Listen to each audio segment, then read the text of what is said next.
Yes, hello everyone. Good morning, good afternoon, wherever you are.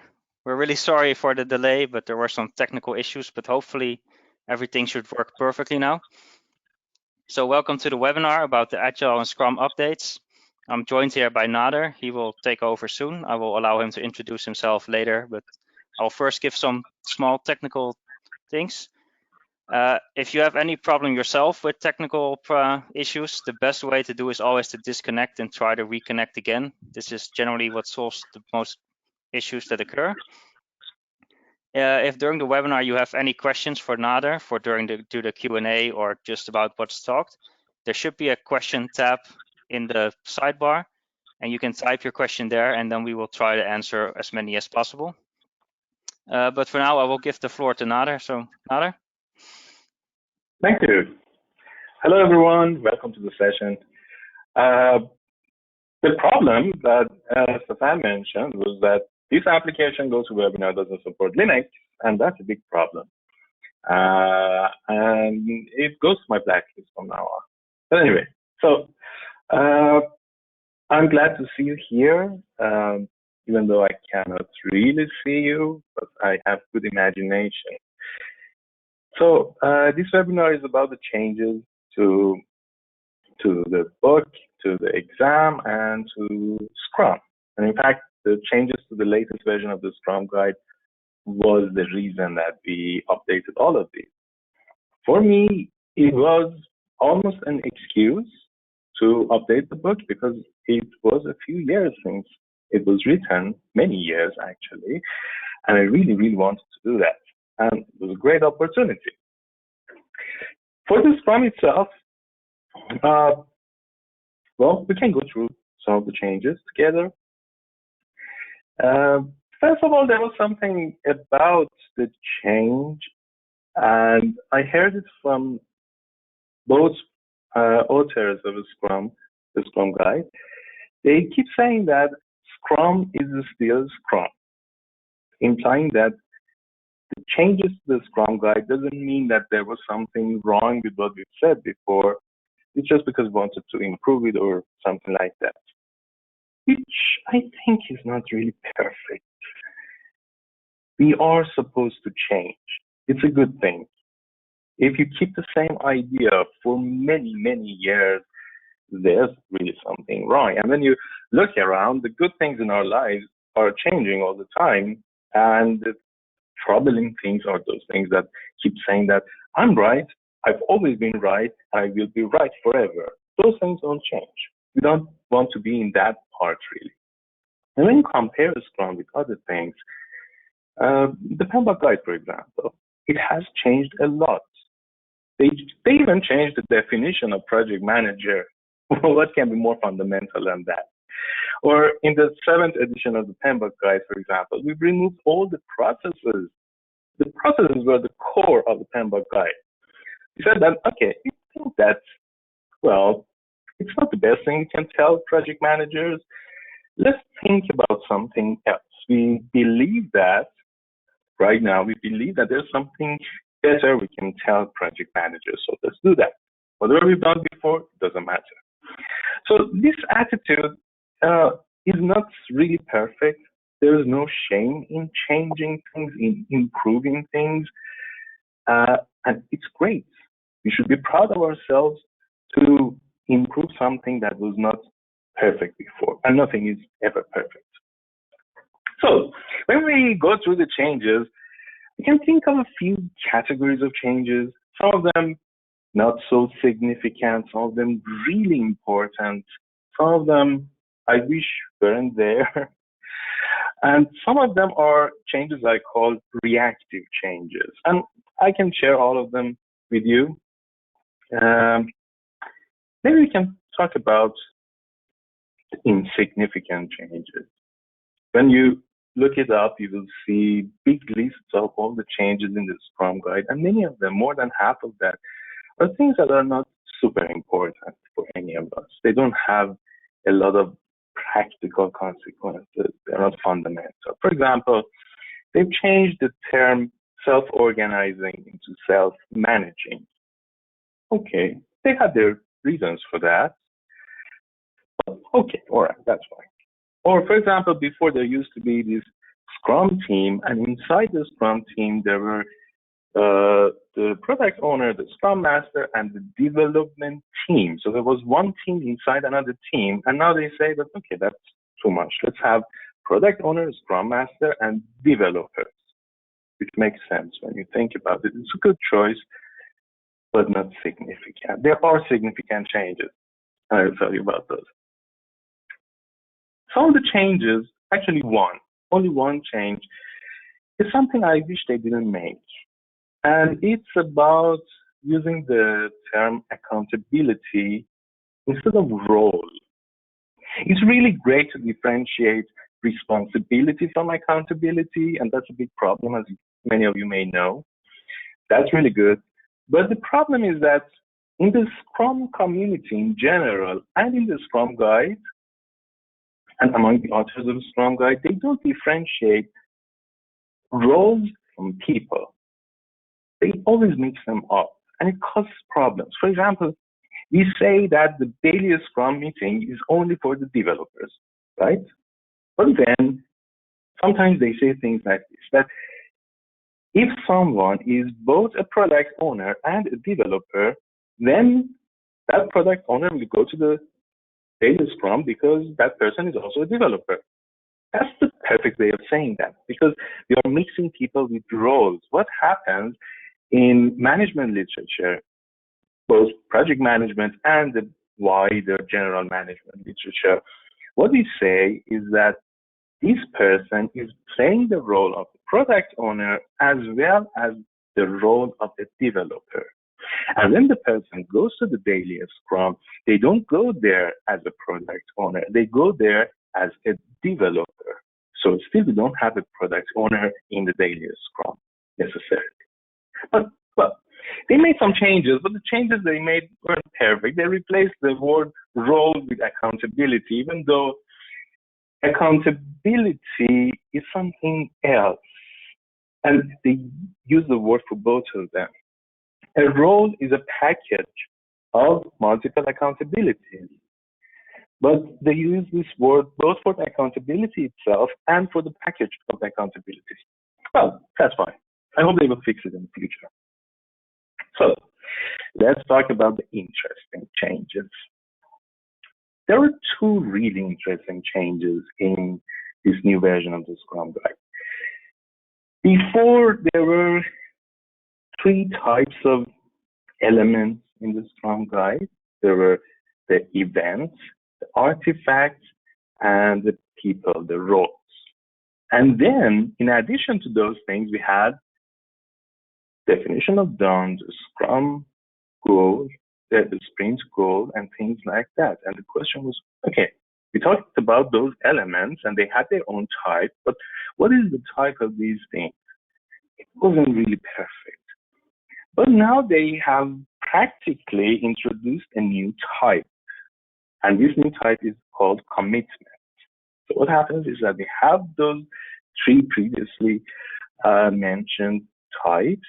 And then for each of the artifacts, we also have a commitment. For the sprint backlog, there's a commitment called the sprint goal. For the increment, the commitment is definition of done. And for the product backlog, the commitment is the product goal. It's really good. For those of you who are obsessed like myself, it's a really clean structure. I really like it.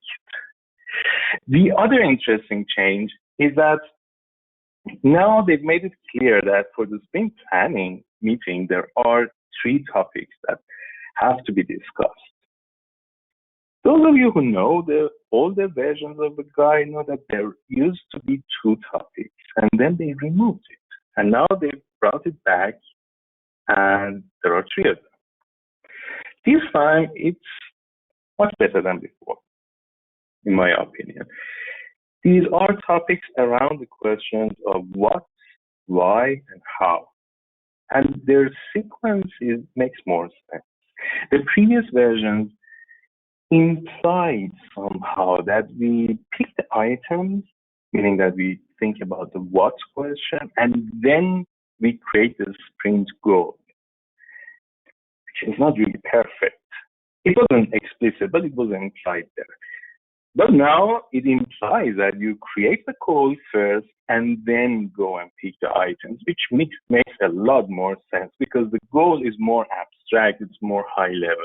It makes sense to have it before picking the items. But as usual, it can be iterative. So you create a goal, you pick a number of items, and then based on the items you picked, you may go back and revise your goal and do it again and again until you have a set that really makes sense. So this was another thing that I really liked in the new version of the Scrum Guide. Then we have a number of changes that I call reactive changes. The way I see them, they are more in reaction to what happens in the market with the competition. So what happens is that Scrum is relatively old in the Agile community. And now it's competing with things like Kanban and DevOps and so on. And there are people who really, I was listening to someone, he actually referred to Scrum as the traditional Agile method in comparison to Kanban. So there are people who think like that. And what's the reaction from the authors of the Scrum Guide? They try to, well, they don't want it to happen. How do they do that? They keep removing things that add discipline to Scrum. They want to make it more flexible, but by making it more flexible, they are losing things that are, in my opinion, important. For example, in the really old days, it was inherited from other Agile systems that when you create your sprint backlog, you keep the items fixed. They are frozen because you want to focus. You as the development team, even though the development team is the old concept, but anyway, you don't want to be distracted all the time. So you create a list, it's a small list, and you keep it there for 2 weeks or 3 weeks, and that's fine. No one comes to change that. But then when you see some people say that, oh, that's too rigid, that's too old-fashioned, we want to be flexible and respond to changes in an hourly basis. And in reaction to that, now it's been a few years. It's not only for the latest change, it was there before. They are saying that you can almost, not entirely, but almost make any changes you want during the sprint. Okay, that's fine, but we are losing things here. We are losing a certain type of discipline. And when you think about it, if you really want to keep the sprint backlog 100% flexible, why do we need to have a sprint backlog? You can go and pick the items from the product backlog, like the way they do it in Kanban development. Or on the other hand, in DevOps, they have a lot of releases all the time. They don't wait for a certain time. But the old versions of a Scrum, similar to other systems from that era, implied that we have one increment at the end of the sprint and maximum one release at the end of the sprint. So you can imagine that some people would say that, oh, this is not a good match for today's application development. We need to have 2 releases per hour or something like that. So the reaction is that now they say that we can have multiple increments throughout the sprint and we can have multiple releases throughout the sprint, which is okay. But again, if we really want to do it like that, do we really need to have the sprint? That's the question. And what else are we losing? Because all of these have roots in certain types of work. Many people think that being agile means that you just do whatever you want and you won't care about anything. But that's not right. The original agile methods, think of extreme programming. They were really, really disciplined. They were more disciplined than predictive systems of that time. And it was the type of discipline which was also adaptive that could help them have good projects. Now we have some of the elements of those systems, but we've lost most of it. And year after year, it seems like we're losing more, unfortunately. So it was about what I called reactive changes. By the way, I'm using my wife's laptop here because it's a Windows laptop. I told you, this application doesn't work on Linux. And yeah, I'm making sure it syncs. All right. The other type of change, lastly, actually, we have the really, really important change. People didn't take it as seriously as they should, but it's very important. In the latest version, we have this new concept of product goal. It's new. It's a commitment for the product backlog. In the past, there was always a sprint goal, an objective for the sprint, but there was not something similar to that for the whole product, for the whole project. But now there is. And there's a big difference here. It's really critical, really, really. When you think about Agile systems, and especially Scrum, what they always say is that you have to be focused on maximizing value. You certainly know that. For example, the product owner is traditionally said to be responsible for maximizing value. All right? That makes sense. That's good. That's good advice. But we never really talk enough about the meaning of value. Okay, we have to maximize value, but what is value really? We don't discuss it enough. And when it's about simple projects in small organizations, especially small organizations that have only one type of project, the concept of value is relatively simple. But when you go to larger organizations, it becomes really complicated. And value, as we always say, is subjective, meaning that what is value for you may not be value for someone else. So you have to understand what is value for you before you can maximize. And how do you do that? It depends on the strategies in your organization. It depends on your programs and on your portfolio. It's not something isolated that you can do inside a project.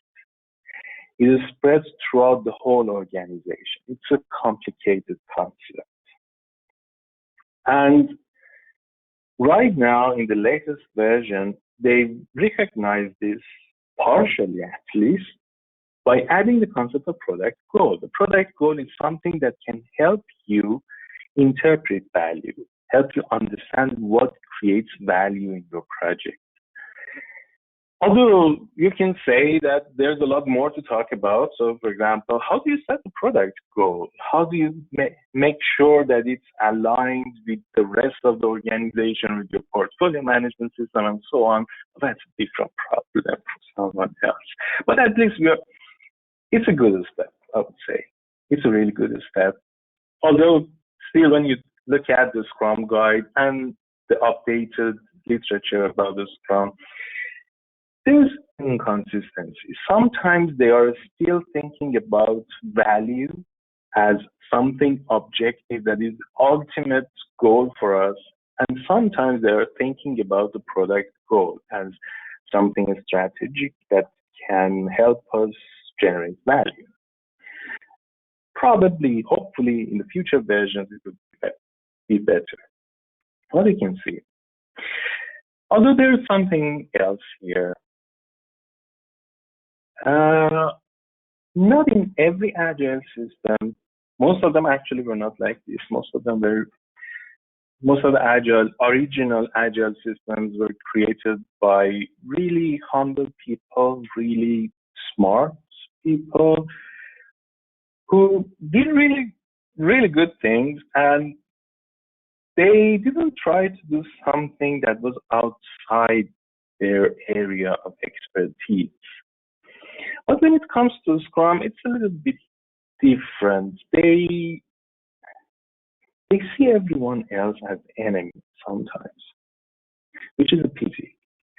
And what's happening here with the introduction of the product goal and a few other things that has happened before is that we are practically reinventing the wheel.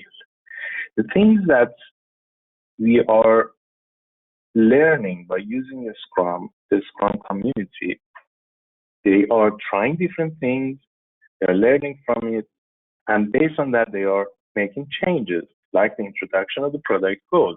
But these are really expensive. And on the other hand, we can see that in the established project management system, we've had all of these for a really, really long time. And even when you think about something like a product goal, it has to be supported by a lot more, which we don't have in Scrum yet. But when you go to the established project management system, all of those things are there.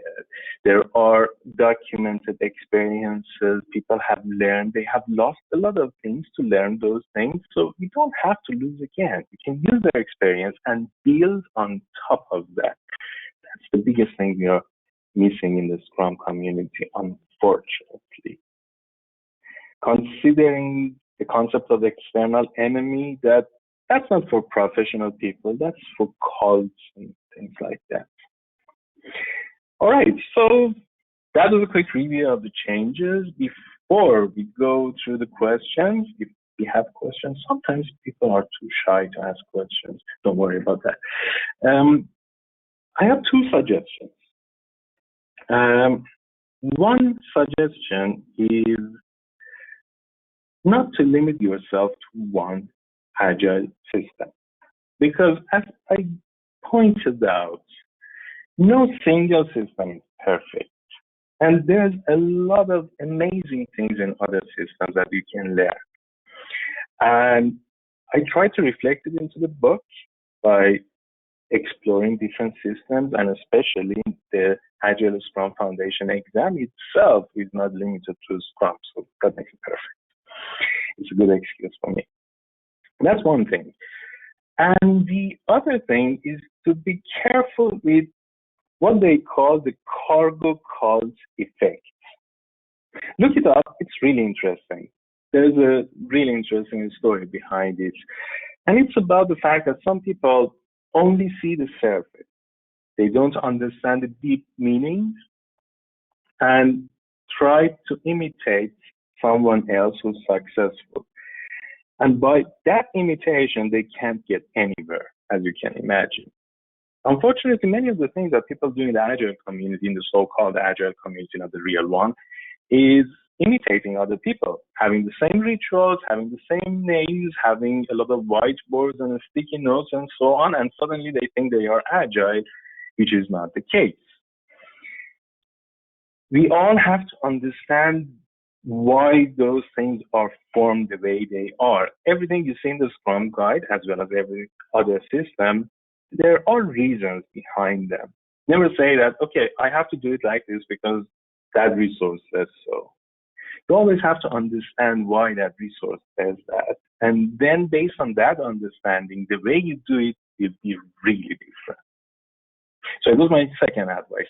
And I can go back to the first one. Remember, the first one was that I really recommend learning more than one system. Never use only Scrum. Learn other things as well. You may end up using a Scrum. You may prefer Scrum to all of them. That's absolutely fine.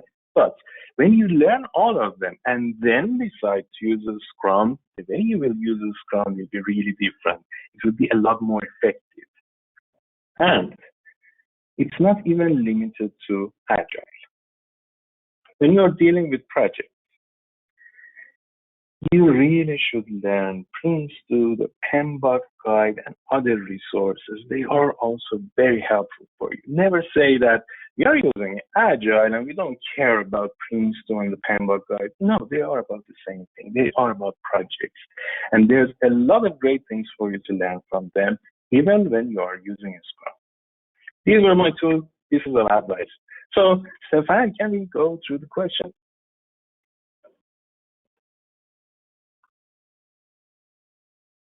Stefan, are you there? Are you asleep, Stefan? You have some questions, so I just read them out to you.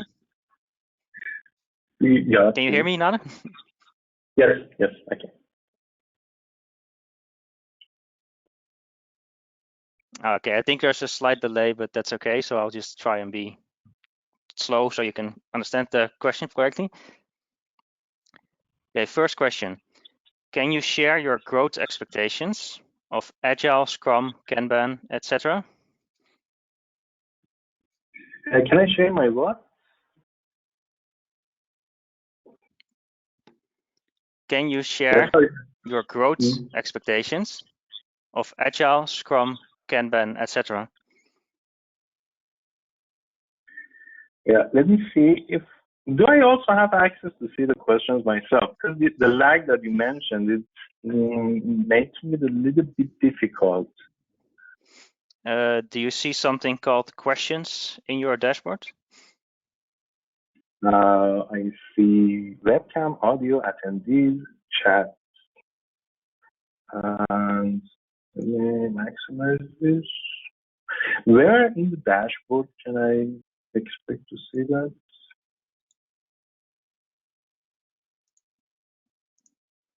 Let me see, by the way.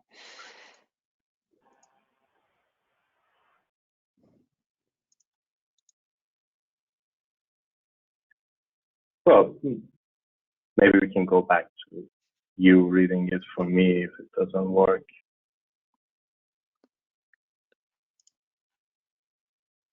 Okay, I'll make you an organizer. That should help. So now you. Oh yeah, I can see it. Yes. Thank you. Okay, everyone. I'm going to open the questions and making it bigger, a little bit bigger than that. Okay, asking about the slides. I didn't have any slides. You don't have to have a slide all the time. Really. Can you share your growth expectations for Agile, Scrum, Kanban, etc.? Well, I think when you ask a question like this, the answer of a person like me will be a combination of what I guess will happen in the future and what I hope will happen in the future. So the situation right now is that in the past few years, people were a little too excited about Agile. They experienced a lot of things. And now it's time for everyone to calm down and to create a combination, a synthesis of the so-called new thing and the so-called old thing and create something better than both of them. I really hope it's going to happen. And I see signs of that happening a little bit, even though it doesn't look like that, but the dynamic behind it is like that, a synthesis. Do you see a big division between waterfall and agile? What's your view on this? And also regarding time, do you think people will go again back to waterfall? Well, first of all, I don't call it waterfall because the word waterfall is a phrase that was coined in the agile community, and it always had a negative connotation. The better, more neutral term is predictive. Predictive systems and adaptive systems, both of them are fine, both of them are well-defined systems, and each of them is more appropriate for a certain type of product. Right now, most projects are done with predictive systems, and they cannot use adaptive systems, and it will be the case forever. For certain types of projects like IT development, adaptive systems are a lot better, probably, and it's a good idea for them to stay like that. So that's the development approach that you use in your application. How are you going to really do that? You're going to need a methodology. And it's about those methodologies that change, and they will change all the time. Hopefully, we really need them to change. Next question. Will other agile approaches be added to the scope of the ASF exam? Things like Nexus, SAFe, and so on. So for that, I'm not the best person to answer them, but I think, well, no, wait, I can answer that. For this version, they are not included in the Agile Scrum Foundation, but I think those are part of the Agile Scrum Master exam. Stefan, can you elaborate on that? I'm not sure right now, but I can look it up. So I will save your question and then I will try and answer it later. Okay, so I know that it's not part of the ASF exam. I know that, but I don't know if it's part of ASM or it is not. Someone certified in Agile, would you consider them a project manager or an Agile person? Well, it depends. If you can go for an Agile PM certification, for example, then project manager is a part of the name in the certification. Then you become a Scrum Master, for example, because that's usually the question. Scrum Masters learn a lot of things that we have in project management, but not all of them. Someone who's interested has to learn a little more, and then they can call themselves a project management professional who works as a Scrum Master if they really want. Can you share your growth expectations? Oh, I've answered that. There are more and more frameworks coming to the market. Some people say that this is a bad thing because it creates polarization. What do you think of this? I believe that we need even more of them. We don't have enough of them. I don't like centralized powers. We need more people involved in that. We need more options, because when there's more options, it creates a safer environment for everyone. It's not only about the opportunities that you have, it's also about preventing certain problems from happening. For example, something turning into a cause, which is a really bad thing. So I would say let's have even more of them. Well, Rita replies here. Thank you, Rita. She says that Nexus is, in fact, part of the Agile Scrum Master and Agile Scrum Product Owner certifications. But as I said before, it's not part of ASF. The last question. So if you have any other question, please write it down. This is the last for now. Following up, a good example is what's happening in the scaling Agile environment.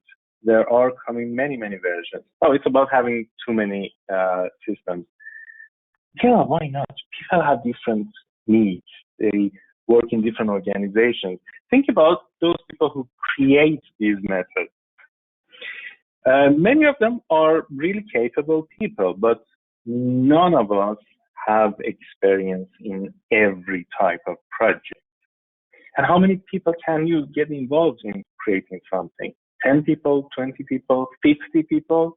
Even with 50 people, you cannot cover every possibility. And even if you do, it may become too abstract to be practical enough. So it makes sense to have different things and each of them being more suitable to a certain type of project. The next question, how can a Scrum Master enhance his role in an organization which does not use a Scrum to develop IT, but data analytics products? So your role is not a Scrum Master, but you're experienced as a Scrum Master. And you want to know, I'm still trying to understand the question. How can a Scrum Master enhance his role in an organization which does not use a Scrum to develop IT, but data analytics products?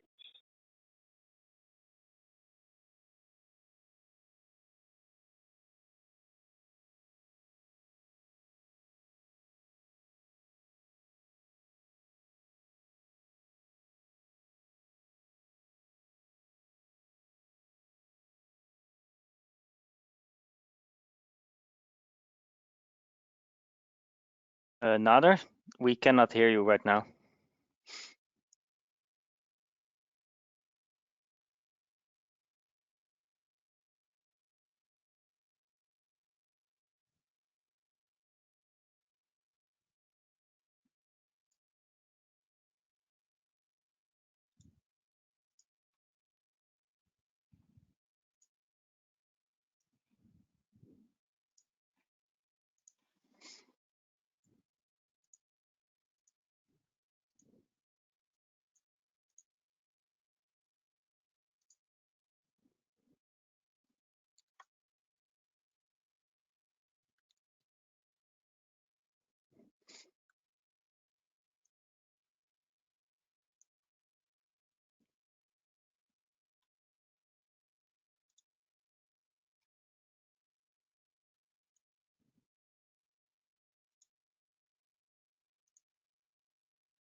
Yes, I'm sorry. I think Nader is using his phone for the audio because of the issues, and now I think it has stopped working for a second, so we're just trying to get him back in.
Yep. Hello?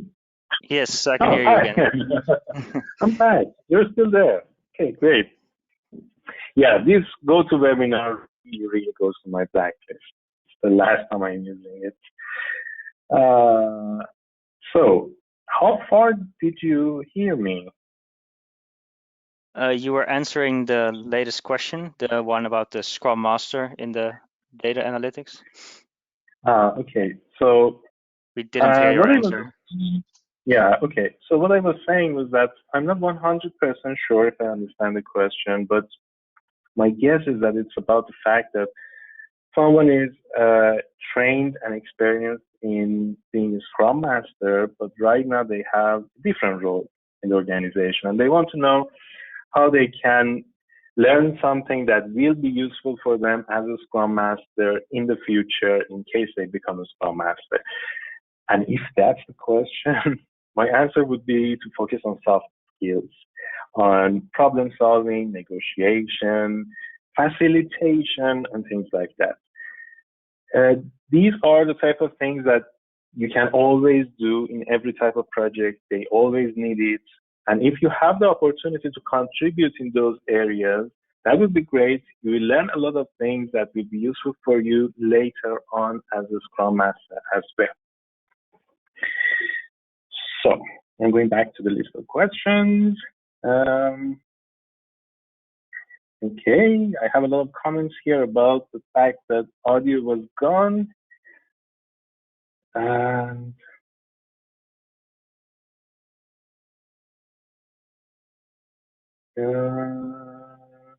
okay, I guess we have covered all the questions.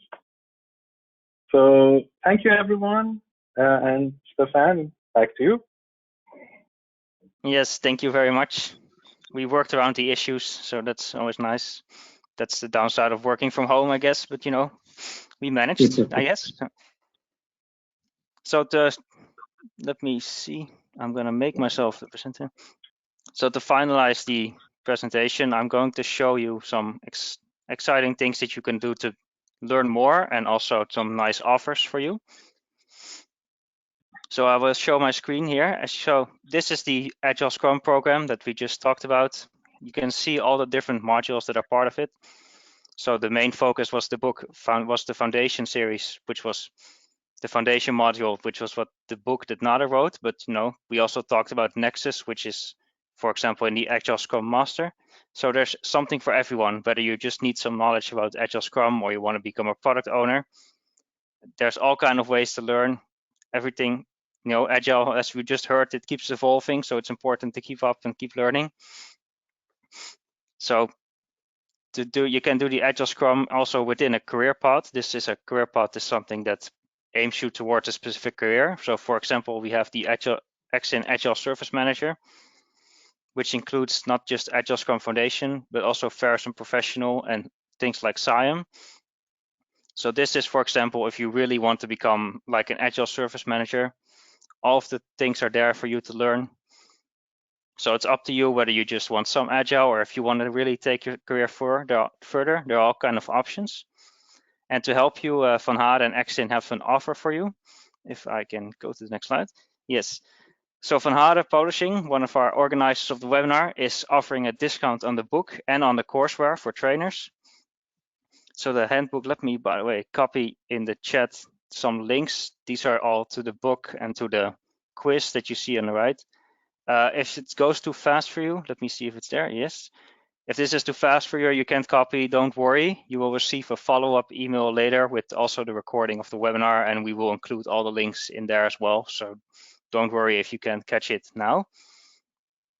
But the discount is for this 25% using the code AgileScrum25. So you can get the handbook, which is part of the Agile Scrum Foundation exam, the book that Nader wrote. And for trainers who want to give training, we also have the courseware for 25% off. And you can do both combined, so you can buy both books together. Although the courseware is mostly meant for trainers, and if you are a professional, then the handbook is probably better for you. And if you want to top that off with an exam in Agile Scrum Foundation, we are giving away 5 free vouchers for the exam. And the way we do that is by a quiz. The link is also in the chat. And the quiz has 10 questions about Agile. And the person who scores the highest, the 5 people who score the highest, will get a free voucher for the exam. So the quiz is open right now, so you can start. It will be valid until the end of the month. And after that, we will see who the top 5 highest scores are. And they will receive an exam, and then you will receive an email. So if you are interested, I would say, the links are there for you. And then finally, we have, if you want to learn more about Agile, we have another webinar coming up about the history of Agile, and we will have 2 panelists discussing together. We will have Adi van Bennekom, who's one of the authors of the Agile Manifesto. And we have Sam Sawadi, who has a long history of working in Agile. This will be on the 8th of June at 12 p.m. And the link is also in the chat. So for now, I want to say, if you want to register, you can go to the link, and otherwise keep an eye on our social media. We will post again about it as well. But for now, thank you all for joining, for coming. And thank you, Nader, for giving the presentation despite all the issues. And that, I think I want to wish you all a nice day and hope you learned a lot. Goodbye.